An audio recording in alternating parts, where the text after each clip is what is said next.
પહેલાં તો આપણે એ જણાવો કે જગન્નાથ ભગવાન છે કોણ? એ જ ભગવાનનું દારૂમય કાષ્ટમય સ્વરૂપ. પણ એ વાત તો ચોક્કસ ખબર જ હોય છે કે જગન્નાથ ભગવાનમાં સ્વયં ભગવાન શ્રી કૃષ્ણનું હૃદય છે એ ધબકે છે. પ્રખ્યાત અને ખૂબ જ પ્રચલિત કથા છે. મેં પણ ઘણીવાર સાંભળી છે. પરંતુ શાસ્ત્રીજી, તો આ જગન્નાથજીની જે પ્રતિમા છે એની વિશે આપણા શાસ્ત્રોમાં શું કથાઓ છે? સ્કંદ પુરાણની અંદર અને પદ્મ પુરાણની અંદર અને ત્યાંના લોકલ ગ્રંથની અંદર ભગવાનની કથા અને ભગવાનના મૂર્તિનું રહસ્ય પ્રાપ્ત થાય છે.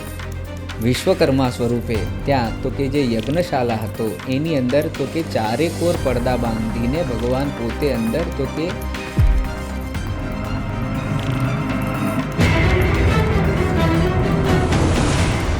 ખબર પડી છે કે રૂકમણી આદિ જે અષ્ટપટરાણી હતી, આપણે એમ કહેવાય સત્યભામાજી હતા, જાંબવતી હતા, કાલિંદી હતા, સત્યા, લક્ષ્મણા, ભદ્રા આદિ બધી પટરાણીઓ માં રોહિણીના કક્ષમાં હતા. અને વર્ષોથી જ્યારથી એમ કહેવાય છે કે વિવાહ થયા હતા ત્યારથી રૂકમણી આદિ બધી પટરાણી એ સાંભળવા માટે ખૂબ જ તત્પર અને આતુર હતા.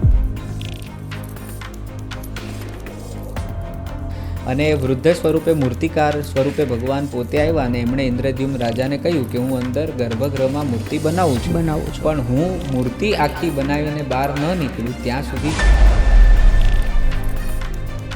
તો એ રથયાત્રામાં ભગવાન પોતાના નિજ મંદિરમાંથી નીકળી અને તેમના માસીના ઘરે જાય છે. અહીં સુધી બધાને ખબર છે, પણ કે ભાઈ તે આ પડદો ન ખોલ્યો હોત તો કદાચ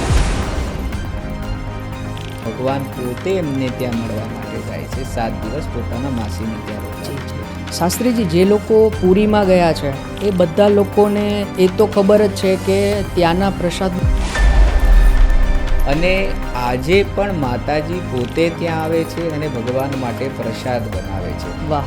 કે જગન્નાથપુરીમાં બહુ બધા એવા ગુડ રહસ્યો છે કે જે લગભગ ઘણા લોકો માને છે, ઘણા લોકો નથી માનતા. એમ કહેવાય કે અગ્નિ, પૃથ્વી, વાયુ, જળ, આકાશ આ બધી ભગવાનની પ્રકૃતિઓ છે. એટલે વાયુ ભલે ને ગમે એ દિશામાં જતો હોય પણ ભગવાનની ધજા તો ભગવાનને જે દિશામાં ઈચ્છા હોય. હવે આપણા પોડકાસ્ટનો લાસ્ટ ક્વેશ્ચન કે જે મને ખૂબ પ્રિય લાગ્યું જ્યારે આપણે ડિસ્કશન્સ કરતા હતા ત્યારે, કે ચૈતન્ય મહાપ્રભુજી અને જગન્નાથજી એમના વચ્ચે શું કનેક્શન છે?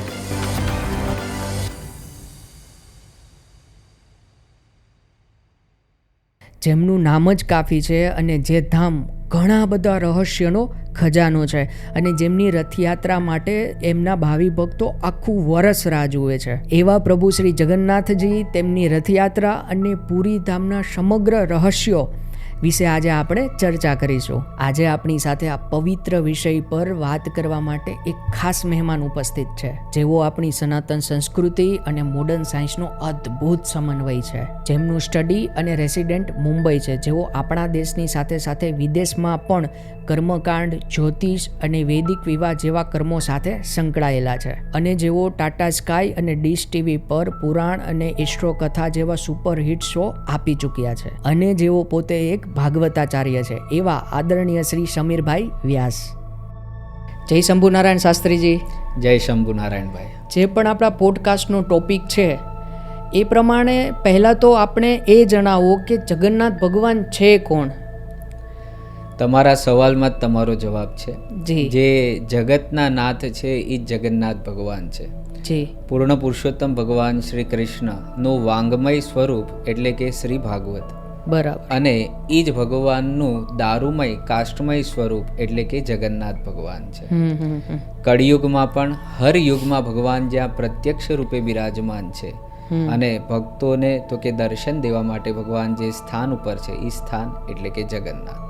જી. માર્કંડે મુનિએ જ્યારે ભગવાનને કહ્યું હતું કે મારે તમારી માયા જોવી છે, અને ભગવાનની માયા એટલે કે ભગવાને તો કે એક વટસ્ય પત્ર એટલે કે વડલાના પાન ઉપર રહીને માર્કંડે મુનિને ભગવાને જે પોતાની માયા દેખાડી હતી એ સ્થાન એટલે કે જગન્નાથ. શાસ્ત્રીજી, આપણે બધા લોકોને બીજું કશું ખબર હોય કે ના હોય, પણ એ વાત તો ચોક્કસ ખબર જ હોય છે કે જગન્નાથ ભગવાનમાં સ્વયં ભગવાન શ્રી કૃષ્ણનું હૃદય છે એ ધબકે છે. તમારી વાત સાચી છે. આ ખૂબ જ પ્રખ્યાત અને ખૂબ જ પ્રચલિત કથા છે. મેં પણ ઘણીવાર સાંભળી છે, પરંતુ મેં ક્યાંય વાંચી નથી. બરાબર. એટલે પૂર્ણ રૂપે આપણે એમ ન કહી શકીએ કે આ સત્ય છે, અને પૂર્ણ રૂપે આપણે એ પણ ન કહી શકીએ કે આ અસત્ય છે. જી.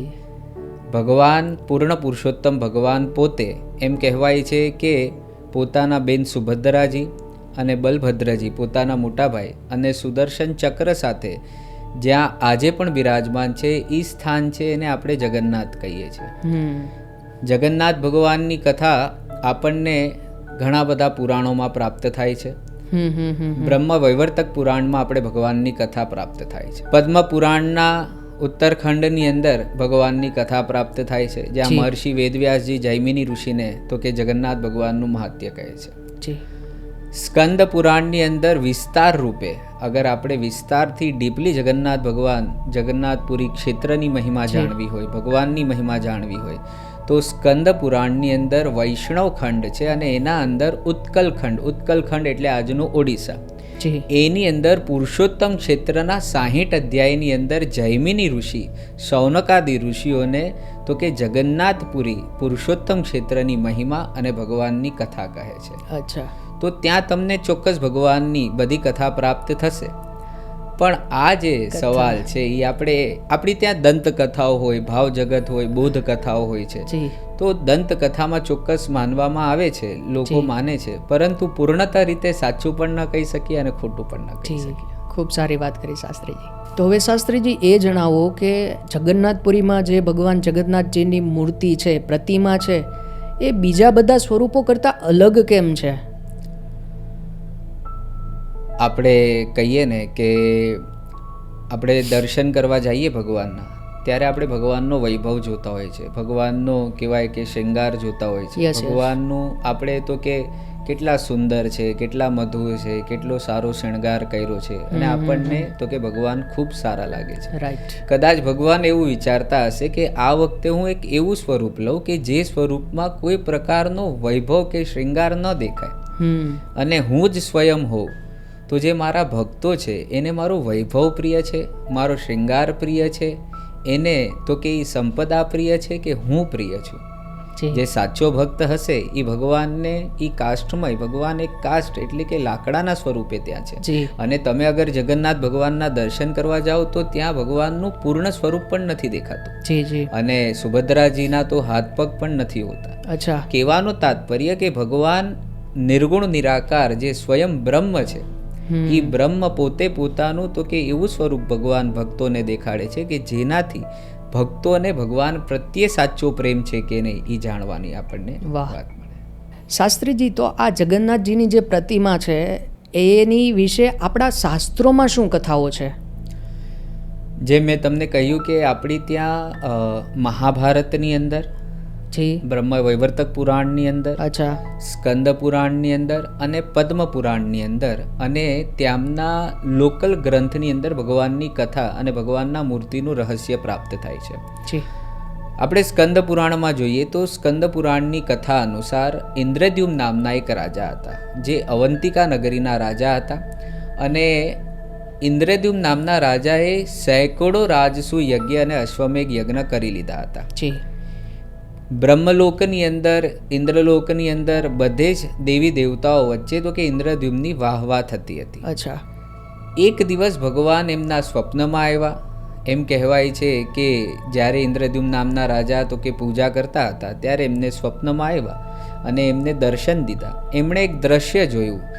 નીલ પર્વતોના જંગલો હતા, પહાડો હતી, ગુફા હતી, સમુદ્રનો તટ હતું અને સુંદર ભગવાનના નીલમાધવ ભગવાનનું સ્વરૂપ હતું. ભગવાનના દર્શન કર્યા અને એમને મન થયું કે મારે આ ક્ષેત્રમાં જવું છે અને મારે આ ભગવાનના દર્શન કરવા છે. ત્યારબાદ એમણે બધા તંત્રી અને મંત્રીઓને બોલાવ્યા. વિદ્યાપતિ નામનો બ્રાહ્મણ તો કેમ કહેવાય છે, વિદ્યાપતિ પોતે ભગવાનની શોધ કરવા માટે અવંતિકાથી પુરુષોત્તમ ક્ષેત્ર જાય છે, એટલે કે જગન્નાથપુરી. અચ્છા. જગન્નાથપુરી પહોંચે છે અને ત્યાં સબર પ્રજાતિ તો કે ત્યાં નિવાસ કરતી હતી જંગલોમાં. અને સબર પ્રજાતિના જે સૌથી આપણે કહેવાય કે વડીલ કહીએ, આપણે સરપંચ કહીએ, જે હતા, પ્રમુખ હતા, એમ વિશ્વાવસુ નામના સબર હતા. એમણે વિદ્યાપતિજીને નીલ માધવ ભગવાન, જે ઇન્દ્રનીલ સાથે ચતુર્ભુજ હતા, શેષનાગ ભગવાન એમને છત્ર રૂપે હતા, ત્યાં એમના પૂર્ણ દર્શન કર્યા. અચ્છા. અને ત્યાર પછી એમણે આ સ્થાનની માહિતી ઇન્દ્રદ્યુમ્ન નામના રાજાને આપી. જી. ઇન્દ્રદ્યુમ્ન નામના રાજા નારદજીના કહેવા પ્રમાણે એમ કહેવાય છે કે પોતાના અવંતિકા નગરીનો ત્યાગ કરીને તો કે પુરુષોત્તમ ક્ષેત્ર તરફ જાય છે અને ભગવાનની શોધ કરે છે, પરંતુ એને ભગવાનના દર્શન નથી થતા. નારદજીએ કહ્યું હતું, તમે એક ક્ષેત્રમાં 1000 અશ્વમેઘ યજ્ઞ કરજો, ભગવાન 4 સ્વરૂપે ત્યાં પ્રગટ થશે, 4 સ્વરૂપે ત્યાં રહેશે. અચ્છા. અને નારદજીના કહેવા પ્રમાણે તો કે ઇન્દ્રદ્યુમ્ન નામના રાજાએ ત્યાં 1000 અશ્વમેઘ યજ્ઞો કર્યા. અને ત્યાર પછી સમુદ્રમાંથી એક મોટું કાષ્ટ, જેમાં શંખ, ચક્ર, ગદા, પદ્મ આદિ તો કે બધા ભગવાનના ચિહ્નો હતા અને દૈવિક કાષ્ટ દારૂમય હતું, જેને જોઈને જેમ લાગે કે ભગવાન પોતે આવી રહ્યા છે. અચ્છા. એ ત્યાં તો કે પ્રવેશ કરે છે અને ભગવાન પોતે વિશ્વકર્મા સ્વરૂપે ત્યાં તો કે જે યજ્ઞશાલા હતો એની અંદર તો કે 4 કોર પડદા બાંધીને ભગવાન પોતે અંદર તો કે વિશ્વકર્મા સ્વરૂપે ભગવાનની મૂર્તિનું ત્યાં તો કે સર્જન કરી રહ્યા હતા. બરાબર. 15 દિવસ પછી એમ કહેવાય છે કે પડદા ખુલે છે અને ભગવાન જે આજે આપણે જોઈએ છે એ સ્વરૂપના ત્યાં દર્શન થાય છે. અચ્છા. આ કથા આપણને સ્કંદ પુરાણમાં પ્રાપ્ત થાય છે. બરાબર. બ્રહ્મવૈવર્તકમાં પણ આ રીતે જ આપણને કથા પ્રાપ્ત થતી હોય છે. પરંતુ આપણે જ્યારે મહાભારત જોઈએ, મહાભારતની અંદર એક એવી કથા છે કે નારદજી જ્યારે દ્વારકા જાય છે અને દ્વારકાધીશજીને ભગવાન જ્યારે નારદજી મળે છે અને ત્યારે નારદજીના અતિથિ સત્કાર કરવા માટે ભગવાન તો કે રૂકમણી આદિ રાણીઓને બોલાવે છે. અચ્છા. પરંતુ ત્યાં કોઈ દેખાતું નથી. ત્યાર પછી સુભદ્રાજીને બોલાવ્યા, બલભદ્રજીને બોલાવ્યા, પરંતુ બધા ક્યાંક ને ક્યાંક એક જગ્યાએ વ્યસ્ત હતા. અચ્છા. તો ભગવાને એ ક્યાં વ્યસ્ત છે એ જોવા માટે ભગવાન પર તો કે જાય છે. ખબર પડી છે કે રૂકમણી આદિ જે અષ્ટપટરાણી હતી, આપણે એમ કહેવાય સત્યભામાજી હતા, જાંબવતી હતા, કાલિંદી હતા, સત્યા, લક્ષ્મણા, ભદ્રા આદિ બધી પટરાણીઓ માં રોહિણીના કક્ષમાં હતા. અને વર્ષોથી, જ્યારથી એમ કહેવાય છે કે વિવાહ થયા હતા ત્યારથી રૂકમણી આદિ બધી પટરાણી એક રાધાજી વિશે સાંભળવા માટે ખૂબ જ તત્પર અને આતુર હતા કે રાધા એ કયું તત્વ છે, રાધાજીનો પ્રેમ, રાધાજીનો વિરહ, રાધાજીના વિયોગમાં આજે પણ ભગવાન કેમ રહે છે એ જાણવું હતું. પણ એ જાણવા માટે પ્રશ્ન કોને કરવો? તો એ પ્રશ્ન આપણે ભગવાનને તો કરાય નહીં, દ્વારકાધીશજી તો જવાબ દેશે નહીં. જેઠજી હતા જે બલરામજી હતા તો રૂકમણીજી એમને પણ ન પૂછી શકે. સુભદ્રાજીને પૂછી શકે પણ સુભદ્રાજી ગોકુળની લીલામાં હતા નહીં. બરાબર. દેવકી અને વસુદેવજી પણ દ્વારકામાં હતા, પણ ઈ તો ઈ સમયે એમ કહેવાય મથુરાની જેલમાં હતા. નંદ બાબા અને યશોદા ગોકુળમાં હતા, પણ ઈ દ્વારકામાં નથી, તો ગોકુળમાં છે. તો માં રોહિણી એક એવું પાત્ર હતું કે જેમને રૂકમણી આદિ અષ્ટપટરાણીઓ સવાલ કરી શકે કે રાધા તત્વ શું છે, રાધા કોણ છે અને ભગવાન કેમ આટલો પ્રેમ કરે છે અને એ ભગવાનને કઈ કહેવાય કે કયા પરાકાષ્ઠા સુધી ભગવાનનો વિરહ અને પ્રેમ કરે છે એ જાણવું હતું. અને એના માટે એ બધી રાણીઓ ત્યાં રોહિણી માના કક્ષની અંદર કથા સાંભળતી હતી, રાધા તત્વને તો કે જાણી રહ્યા હતા. હવે સુભદ્રાજી જ્યારે બોલાવા ગયા બધાને, તો સુભદ્રાજી પણ એ જ વાતો સાંભળતા સાંભળતા દરવાજા ઉપર સ્થિર સ્તબ્ધ થઈ ગયા, સ્ટેચ્યુ થઈ ગયા કે અરે બાપરે, મને એમ કે હું ભગવાનને સૌથી પ્રિય છું, નાની છું, લાડલી બેન છું, પણ ભગવાન માટે તો રાધા સર્વસ્વ છે અને રાધા માટે ભગવાન જ સર્વસ્વ છે. એ સાંભળતા સાંભળતા એ પણ આ સ્ટેચ્યુ સ્થિર થઈ ગયા. જે બલરામજી આવ્યા હતા બધાને બોલાવવા માટે, ભગવાને મોકલા હતા કે બોલાયા હોય, બલરામજી પણ ત્યાં તો કે સ્ટેચ્યુ થઈ ગયા. જ્યારે એમણે કક્ષની બહાર સુભદ્રાનો હાથ અડાડ્યો અને આમ કાન દીધું તો રાધા શબ્દ સાંભળ્યું, ત્યાં બલરામજી પણ ત્યાં જ સ્થિર થઈ જાય છે. એક સમય પછી દ્વારકાધીશ પાછા ત્યાં જાય છે. બધાને બોલાવા કે ભાઈ બધા ક્યાં વયા ગયા. નારદજી તો હજી ત્યાં વેટ જ કરે છે અને દ્વારકાધીશ પણ જાય છે, ભગવાન પણ જાય છે અને જોવે છે કે બલરામજી અને સુભદ્રાજી ત્યાં જ ઊભા છે. તો જેમ નજીક જાય છે અને રાધા શબ્દ એમના કાનમાં પડે છે તો એમ કહેવાય છે ભગવાન પણ ત્યાં જ સ્થિર થઈ જાય છે. ભગવાનની આંખો મોટી થઈ જાય છે, ભગવાનનું સ્વરૂપ એ કહેવાય કે બાળ લીલા જેવું થઈ જાય છે ભગવાનનું. અને સુભદ્રાજી એના તો હાથ પગ, આપણે કહેવાય ને કે જ્યારે કંઈક એવી વાતો આપણે સાંભળીએ તો આપણને ખબર જ ન હોય કે આપણે કઈ અવસ્થામાં પહોંચી જાય. એટલે સુભદ્રાજી તો એ અવસ્થામાં પહોંચી ગયા હતા અને ભગવાન પણ ત્યાં સ્થિર થઈ ગયા. તો ભગવાન, બલરામજી અને સુભદ્રાજી ત્રણેય તો કે એ અવસ્થામાં ત્યાં સ્થિર હતા અને ત્યાં નારદજી આવે છે અને નારદજી પછી ભગવાનના એ દર્શન કરે છે.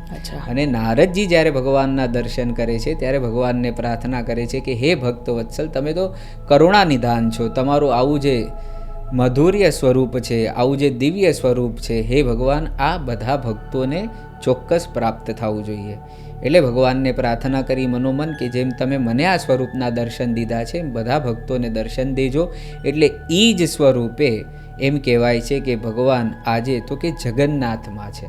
એટલે આપણે ત્યાં જોઈએ ને તો ભગવાનના હાથ પગ આપણને અડધા દેખાય છે, સુભદ્રાજીના પણ હાથ પગ દેખાતા નથી, આંખો મોટી છે.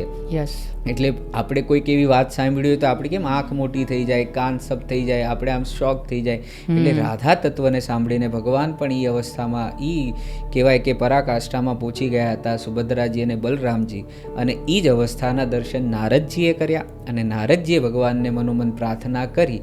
એટલે ભગવાનનું આજે એ દારૂમય કાષ્ઠમાં સ્વરૂપ રૂપે ભગવાન આજે જગન્નાથમાં નિવાસ કરે છે, આખા જગને દર્શન આપે છે. યસ, આજે હું તો એમ કહું છું કે આપણે બધે મંદિરે દર્શન કરવા જઈએ ને ત્યાં આપણે ભગવાનના દર્શન કરતા હોય છે, પણ જગન્નાથ મંદિરની અંદર ભગવાન ભક્તના દર્શન કરતા હોય છે. એટલે ભગવાનની આંખો આમ એવી મોટી છે ને કે ભગવાન આમ જોવે છે કે કોણ કોણ આવે છે. એટલે એક જીવનનો એક દિવ્ય લાવો છે કે ભગવાનના દર્શન કરવા જવા, એ જગન્નાથપુરી છે. હવે ત્રીજી કથા, બે કથાની તો આપણે વાત કરી. ત્રીજી કથા એવી છે કે એક ત્યાંની આપણે દંતકથા પણ કહી શકીએ, ભાવજગતની કથા છે કે જે ત્યાંના આપણે શાસ્ત્રો અને ત્યાંના ગ્રંથોમાં આપણને ઉલ્લેખ પ્રાપ્ત થાય છે. ઇન્દ્રદ્યુમ્ન નામના રાજા હતા, એમની જે પત્ની હતી એ જે ગુંડીચા એમની પત્ની હતી. એટલે કે ભગવાનની મૂર્તિ અંદર તો કે એક વૃદ્ધ સ્વરૂપે ભગવાન પોતે આવ્યા હતા અને વૃદ્ધ સ્વરૂપે મૂર્તિકાર સ્વરૂપે ભગવાન પોતે આવ્યા અને એમણે ઇન્દ્રદ્યુમ્ન રાજાને કહ્યું કે હું અંદર ગર્ભગૃહમાં મૂર્તિ બનાવું છું, પણ હું મૂર્તિ આખી બનાવીને બહાર ન નીકળું ત્યાં સુધી કોઈ અંદર આવશે નહીં. આવશે તો જે સ્વરૂપમાં ભગવાન હશે એ જ સ્વરૂપમાં રહી જશે અને પછી આગળ કાંઈ નહીં થાય. એટલે 15 દિવસ, 16 દિવસ, 20 દિવસ વીતી ગયા તો રાણીને ચિંતા થઈ કે વૃદ્ધ છે મૂર્તિકાર, 20 દિવસ થઈ ગયા, અંદર કાંઈ અવાજ નથી આવતો, તો કદાચ મૂર્તિકાર છે કે નથી, ભૂખ્યા તરસ્યા છે તો કાંઈ થઈ તો નથી ગયું ને. અને આવું દિવ્ય કાર્ય છે. રાજા પોતાની બધી વસ્તુ છોડીને એમ કહેવાય છે કે ભગવાનના દર્શન કરવા માટે જેમણે તો કે આટલા વર્ષો સુધી તપ કર્યા, યજ્ઞો કર્યા અને આજે જો ભગવાનના દર્શન ન થાય તો. એટલે રાણીની અંદર એવી ઉત્સુકતા હતી અને એ ઉત્સુકતાના કારણે એમણે તો કે પડદો ખોલીને અંદર ગયા અને અંદર જોયું તો કે ભગવાન જે સ્વરૂપમાં આજે દર્શન આપણને કરીએ છીએ એ સ્વરૂપમાં ભગવાન ત્યારે ત્યાં હતા. એટલે મૂર્તિકાર કદાચ હાથ પગ બનાવવાના હતા અને એ રહી ગયા. એ પહેલાં જ તો કે રાણીએ ત્યાં પડદા ખોલી દીધા, ગર્ભગૃહમાં પ્રવેશ કર્યો. એટલે ભગવાન તો કે ઈ સ્વરૂપે આજે ત્યાં બિરાજમાન છે. આવી એક કથા છે. ખૂબ સરસ વાત કરી શાસ્ત્રીજી. આપણે બધા જાણીએ છીએ અને સાથે સાથે જગ વિખ્યાત જેને કહી શકાય એવી રથયાત્રા. તો એ રથયાત્રામાં ભગવાન પોતાના નિજ મંદિરમાંથી નીકળી અને તેમના માસીના ઘરે જાય છે. અહીં સુધી બધાને ખબર છે, પણ એ પાછળની સ્ટોરી એ લગભગ ઓછા જાણે છે. તો એ વિશે વિસ્તારથી જણાવો.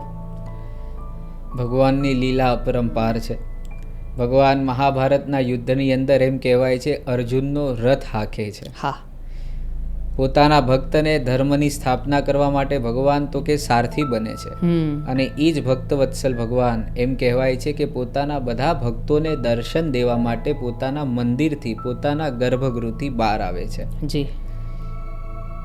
આપણે જેમ ભાગવત સપ્તાહ હોય કે કોઈ પણ આપણી સપ્તાહ હોય ત્યારે આપણે પોથી યાત્રા કરીએ. જી જી. આપણી ત્યાં મંદિરોની પ્રાણ પ્રતિષ્ઠા થાય તો આપણે શોભાયાત્રા મૂર્તિઓની કાઢીએ છીએ, આપણે કળશ યાત્રા કાઢીએ છીએ. જી. એવી જ રીતે ભગવાનની આ રથયાત્રા છે. ભગવાનને જોવા માટે તો કે બધા ભક્તો મંદિરની અંદર જાય છે અને બધા ભક્તોને જોવા માટે ભગવાન મંદિરની બહાર આવે છે. જી. એક કથા એવી પણ છે કે સુભદ્રાજી એમના જે નાના બેન હતા એમની ઈચ્છા હતી કે મારે નગર જોવી છે. તો એ નગરી જોવા માટે ભગવાન તો કે પોતાના નાના બેનને અને પોતાના મોટા ભાઈ સાથે તો કે બહાર નીકળે છે. એ જ આપણે રથયાત્રા કહીએ છીએ. એક કથા ચોક્કસ છે આ કે પોતાના માસીને મળવા માટે અષાઢ સુદ બીજના દિવસે તો કે ભગવાન પોતાના રથમાં 16 પૈડાવાળો ભગવાન શ્રી જગન્નાથનો રથ હોય છે. અચ્છા. 16 કળાથી પૂર્ણ પુરુષોત્તમ ભગવાન કૃષ્ણ અવતાર લીધો છે એટલે 16 પૈડા એમના હોય છે. બરાબર. ત્યાર પછી એમ કહેવાય છે કે ઋગ્વેદ સ્વરૂપ 14 પૈડાવાળો રથ તો કે બલભદ્રજીનો હોય છે. અચ્છા. 12 પૈડાવાળો રથ યજુર્વેદ સ્વરૂપ સુભદ્રાજી છે એમનો હોય છે. બરાબર. એમની સાથે સાથે ત્યાં નરસિંહ ભગવાન પણ છે જે સામવેદ સ્વરૂપ છે અને એમ કહેવાય છે એની સાથે સાથે ત્યાં સુદર્શન ચક્ર છે જે અથર્વવેદ સ્વરૂપ છે. ભગવાન અષાઢ સુદ બીજના દિવસે પોતાના તો કે મંદિરની બહાર નીકળે છે. 7 દિવસ સુધી એને આ ગુંડીચા મંદિર છે જે એમના માસીનું ઘર છે ત્યાં રહે છે અને અષાઢ સુદ દસમના દિવસે બીજના દિવસે નીકળે છે. 3 થી લઈને 9 સુધી ત્યાં રોકાય છે અને અષાઢ સુદ દસમના દિવસે ફરીથી યાત્રા પરત થાય છે અને ભગવાન મંદિરમાં આવે છે અને અષાઢ સુદ એકાદશી એટલે કે આપણે દેવપોઢી એકાદશી કહીએ છીએ ત્યારે ભગવાન શયન કરી જાય છે જે આપણે ચાતુર્માસનો પ્રારંભ થાય છે. તો ભક્તોને દર્શન દેવા માટે ઘણીવાર એવું પોસિબલ ન હોય કે મંદિરની અંદર બધાને દર્શન થાય, ભીડના કારણે સમય બંધ થઈ ગયો હોય. તો એ રીતે ભક્તો ઉપર કૃપા કરવા માટે અને પોતાના માસી ઉપર પણ કૃપા કરવા માટે, કારણ કે એમણે પડદો ખોલી લીધો હતો તો કદાચ બધા બ્લેમ કરતા હોય કે ભાઈ તે આ પડદો ન ખોલ્યો હોત તો કદાચ પૂર્ણ સ્વરૂપ ભગવાન આપણને પ્રાપ્ત થાત. તો ભગવાન પોતે એમને ત્યાં મળવા માટે જાય છે. 7 દિવસ પોતાના માસીની ત્યાં રોકાવા. એટલે ટોટલ યાત્રા 9 દિવસની હોય છે. 7 દિવસ ત્યાં રોકાય છે, 1 દિવસ જવાનું અને 1 દિવસ આવવાનું. બરાબર છે. શાસ્ત્રીજી, જે લોકો પુરીમાં ગયા છે એ બધા લોકોને એ તો ખબર જ છે કે ત્યાંના પ્રસાદનું ખૂબ વિશેષ મહિમા છે. તો એ મહિમા પાછળનું કોઈ તથ્ય હોય, સ્ટોરી હોય, કથા હોય તો એ જણાવો ને. વિદ્યાપતિજી જ્યારે સૌથી પહેલા કહેવાય છે કે નીલ માધવજીના દર્શન કરીને ગુફાની બહાર આવે છે, બરાબર, ત્યારે વિશ્વાવસુ નામના જે સબર પ્રજાતિના જે સરપંચ હતા, નેતા હતા, પ્રમુખ હતા, એમણે એમને પ્રસાદ આપ્યો ભગવાનનો. એ પ્રસાદ વિદ્યાપતિજીએ ગ્રહણ કર્યો. વિદ્યાપતિએ જેમ એ પ્રસાદનો ગ્રહણ કર્યો એમને એવી આમ પરમ તત્વની અનુભૂતિ થઈ. એમ થયું કે સ્વયં એ વૈકુંઠમાં બેસીને તો કે ભોજન કરતા હોય એવો ભાવ એની અંદર પ્રગટ થયો. તો એમણે પ્રશ્ન કર્યો કે આ પ્રસાદનો શું મહિમા છે? ત્યારે વિશ્વાવસુ વિદ્યાપતિને એમ કહે છે કે આ જે પ્રસાદ તમે આરોગો છો એ પ્રસાદ સ્વયં ભગવાન જગન્નાથનું એમ કહેવાય છે કે એમને જ ધરાવેલો પ્રસાદ છે અને લક્ષ્મીજી પોતે અહીંયા આવે છે અને ભગવાન માટે પ્રસાદ બનાવે છે. આજે પણ એમ કહેવામાં આવે છે કે આખા વિશ્વની અંદર જગન્નાથ ભગવાનનું જે રસોઈખાનું, રસોઈ ઘર છે એમાં 500 થી 700 ત્યાં તો એમ કે રસોઈયા છે અને બધા તો કે રસોઈખાનાની અંદર કામ કરી રહ્યા છે. અને આજે પણ માતાજી પોતે ત્યાં આવે છે અને ભગવાન માટે પ્રસાદ બનાવે છે. વાહ! ત્યાંની પ્રસાદની ખૂબ મહિમા છે. પ્રસાદની સાથે સાથે ત્યાં રસોઈ જે રીતે બનાવવામાં આવે છે એની પણ એક અલગ જ મહિમા છે. એમ કહેવાય કે અગ્નિના ભઠ્ઠી ઉપર, ચૂલા ઉપર 7 માટલા મૂકવામાં આવે છે અને 7 માટલા એકની ઉપર એક એવી રીતે મૂકવામાં આવે છે અને નીચે અગ્નિ હોય છે. અને એ રસોઈ જ્યારે બનતી હોય ત્યારે સ્વાભાવિક રીતે નીચેનું માટલું હોય એમાં રાખેલું અનાજ પહેલાં પાકવું જોઈએ અને એ રસોઈ બનવી જોઈએ. પરંતુ જે સૌથી ઉપર તો કે જે માટલું રાખ્યું છે એની અંદર જે ધાન્ય છે એ ધાન્ય પહેલાં પાકે છે. એની અંદર જે પણ છે એમાં તો કે પહેલાં તો કે રસોઈ બને છે, પછી એના નીચે સૌથી છેલ્લે તો કે જે નીચેવાળું માટલું હોય છે એની અંદર તો કે અનાજ પકે છે અને રસોઈ બને છે. એટલે કે આ પણ એક ભગવાનની એક લીલા છે. જગન્નાથપુરીની અંદર તમે જાઓ અને ભગવાનનો પ્રસાદ તમે ગ્રહણ કરો એટલે તમે પોતે લક્ષ્મીજીના હાથે વાહ. તો કે ગ્રહણ કરેલું તો કે અનાજ કહો, ધાન્ય કહો કે પ્રસાદ એટલે કે પ્રભુના સાક્ષાત દર્શન થાય એવો ભાવ તમને ત્યાં વાહ. પ્રગટ થાય છે. વાહ વાહ, શું વાત કરી છે શાસ્ત્રીજી. હવે એક બીજી પણ પ્રસાદ રિલેટેડ જ વાત છે કે ઘણા લોકો એકાદશી પર રાઈસ ભાત નથી ખાતા, પણ આપણે જોઈએ છીએ કે જગન્નાથજીના મંદિરમાં લગભગ એકાદશી પર પણ ભાતનો જ પ્રસાદ, મતલબ ભગવાનને બી આરોગાય છે અને સાથે સાથે ત્યાં જે બી ભક્તો જાય છે એ પણ સાથે સાથે આરોગે છે. તો તેની પાછળનું શું તથ્ય છે? એમ કહેવાય છે કે એકાદશીના દિવસે ભાત ક્યારે પણ ન ખાવા જોઈએ, પણ જગન્નાથપુરી ભગવાનનું જ એક એવું તીર્થધામ છે, ભારત વર્ષના 4 ધામમાંનું એક શ્રેષ્ઠ પવિત્ર ધામ છે કે જેની અંદર એકાદશીના દિવસે પણ ભગવાનને ખીચડી ધરાવવામાં આવે છે, ભગવાનને ચોખા ધરાવવામાં આવે છે, ભગવાનને ભાત ધરાવવામાં આવે છે. કર્માબાઈ નામના ભગવાનના એક ભક્ત હતા. અચ્છા. અને એ ભક્ત હતા, એ રોજ ભગવાનને ભોજન કરવા માટે પોતાના ઘરે બોલાવતા. જી. અને ભગવાન તો ભાવના ભૂખ્યા છે, ભગવાન પ્રેમના ભૂખ્યા છે, ભગવાન પોતાના 56 ભોગ છોડીને એ જ કર્માબાઈના ઘરે જતા અને રોજ ખીચડીનો તો કે પ્રસાદ ગ્રહણ અચ્છા, કરતા. ખીચડીનો પ્રસાદ. હા, ખીચડીનો પ્રસાદ. કારણ કે એમ કહેવાય છે કે કર્માબાઈ પાસે બીજી કોઈ સુવિધા જ નહોતી. એમની પાસે એવી કોઈ શાકભાજી લઈને 56 ભોગ કે જાત જાતના મેવા બનાવે એવી કોઈ એમની પાસે વ્યવસ્થા નહોતી. એટલે એ રોજ ભગવાન માટે ખીચડી બનાવતા. અને એક દિવસ એમ કહેવાય છે કે બધા લોકોએ તો કે એ ભક્તો પર શંકા કરી, તો ભગવાનના હોઠ ઉપર જ્યારે ખીચડી દેખાણી ત્યારે પૂજારી અને ત્યાંના લોકોએ સ્વીકાર્યું કે હા, ચોક્કસ ભગવાન તો કે ભક્તના ઘરે જાય છે અને ખીચડી ખાય છે. એટલે ત્યારથી ભગવાનના ભોગમાં રોજ કમ્પલસરી ત્યાં ભાત અને ખીચડી તો ચોક્કસ ધરાવવામાં આવે છે. એટલે એકાદશી હોય પણ તમે ત્યાં હો અને તમારા હાથમાં જો એ પ્રસાદ આવે તો તમારે ચોક્કસ એને ગ્રહણ કરવું જોઈએ. એ જ ભગવાનની પરમ કૃપા છે. આજે ખબર પડી કે પેલું કહેવાય છે ને કે કર્માબાઈનો ખીચડો ખાધો રાજા રણછોડ. હા, એ જ કર્માબાઈ છે જે ભગવાનને પોતાના ઘરે કહેવાય કે વિદ્વાનો તો એમને કહેતા કે ભાઈ તું નાતી ધોતી નથી, પવિત્ર નથી, શુદ્ધતા નથી પાડતી, પણ ભગવાન ભાવનો અને પ્રેમનો ભૂખ્યો છે. એટલે એ રાજા રણછોડ, એ જ કહેવાય રાજાધિરાજ દ્વારકાધીશ, એમના ઘરે જતા અને રોજ ખીચડી ખાતા. વાહ વાહ. શાસ્ત્રીજી, આપણે જે ઓપ સ્ટુડિયો વાત કરતા હતા કે માણસ તો બીમાર પડે, પણ અહીંયા જગન્નાથજી સ્વયં ખુદ બીમાર પડે છે, તો એ વાત આપણા દર્શકોને જણાવો કે એ શું કથા છે? આ ભાવ જગતની વાત છે અને એમ કહેવાય છે કે ભગવાન પોતાના ભક્તોને ક્યારે પણ દુઃખી નથી જોઈ શકતા. હા, ભગવાન ભક્તોની પરીક્ષા ચોક્કસ લે છે, પણ એ એમને દુઃખી નથી જોઈ શકતા. માધવદાસ નામના એમના પરમ ભક્ત હતા જગન્નાથપુરીની અંદર, અને જગન્નાથપુરીની અંદર માધવદાસજીને લક્ષ્મીજી જે ભોગ ભગવાનને જમાડતા હતા એ જ ભોગ માધવદાસજીને પણ ત્યાં લક્ષ્મીજી અર્પણ કરતા હતા. માધવદાસજી ભગવાનના ભજનમાં ખૂબ અને ખૂબ લીન હતા. એમને બીજી કોઈ વસ્તુમાં રસ નહોતો. એમને વિવાહ પણ નહોતા કર્યા અને અંત સમયે જ્યારે એ પથારીવશ થયા, બીમાર થયા, ત્યારે એમ કહેવાય છે ભગવાન પોતે એમની સેવા કરવા આવતા.